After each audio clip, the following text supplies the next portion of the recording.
Hi, welcome back. It's Netta. I'm going to try to finish up the earlier lecture I started today. And this focuses on finally what are we doing about prevention of anti Semitism? Prevention is perhaps like the key thrust in the healthcare industry.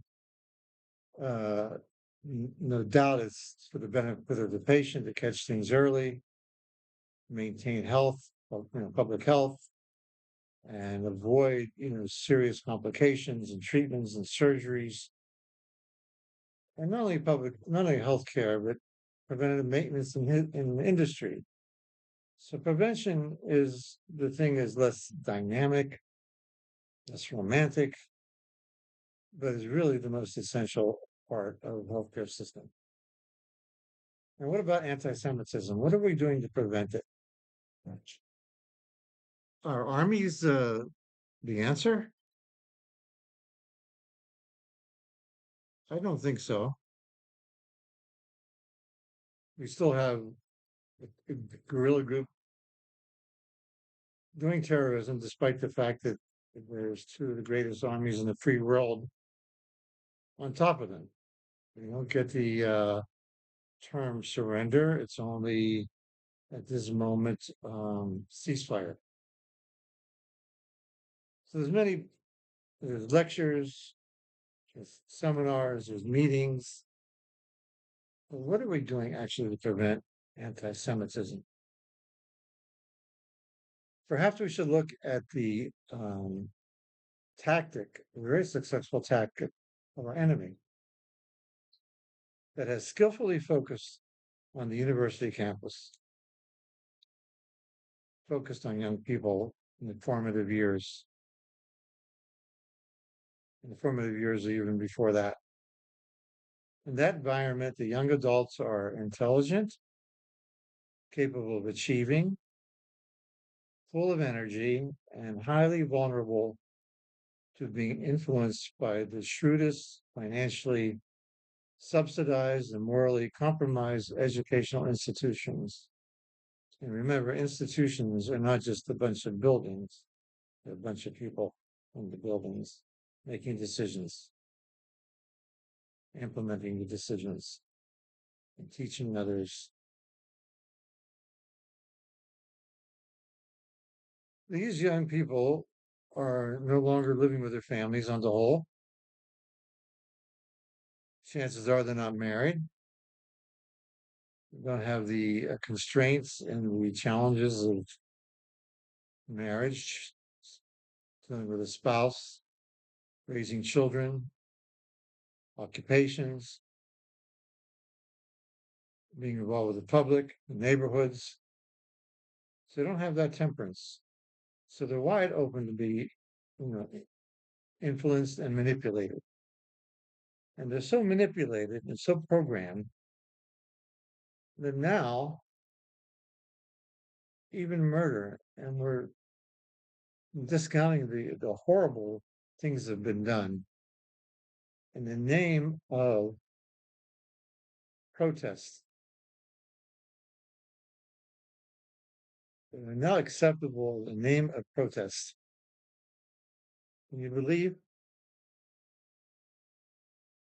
And after October 7th, the people are out there not apologizing, they're pushing the issue. It's well organized.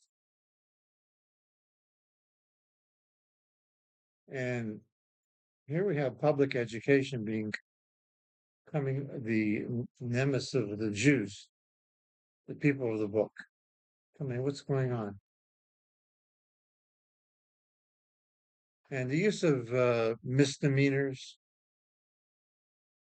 prosecution for felonies, for acts as anti-Semitism, that's not prevention. It's like throwing darts at a tank. There are not enough courts, there are not enough judges, there are not enough district attorneys, and the police themselves are in jeopardy of how they can function. So prosecution and punishment, they are stand in the way of negative behavior. brutality. They suppress it, but they don't cure it. They don't get rid of it, nullify it totally. And not only that, divert the people who are involved into a constructive way. Education has to be rewritten from grades K to 12 and beyond.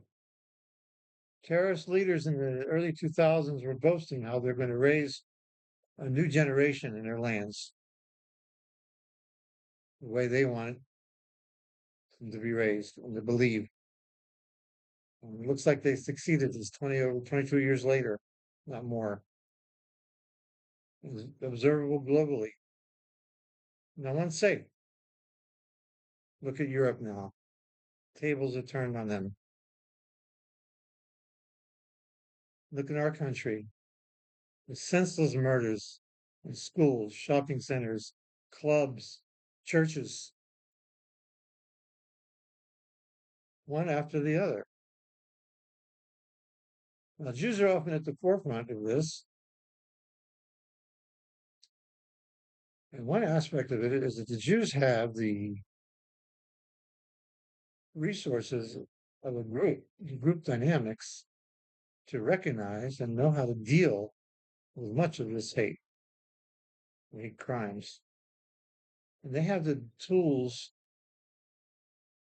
and their background and history to promote truth, peace, and justice for all people. And that concept is in Jewish education. You find it in the Talmud. In details, it's a tractate called Pirkei Avos, Ethics of the Fathers. First chapter, 18, called Mishnah.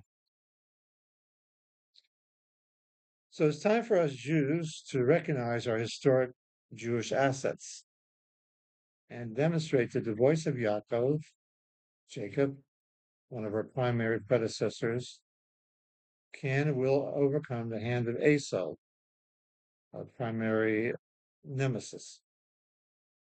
And for the Noachites listening, I want you to realize you may be the most influential group to bring us Jews back to Torah and mitzvahs.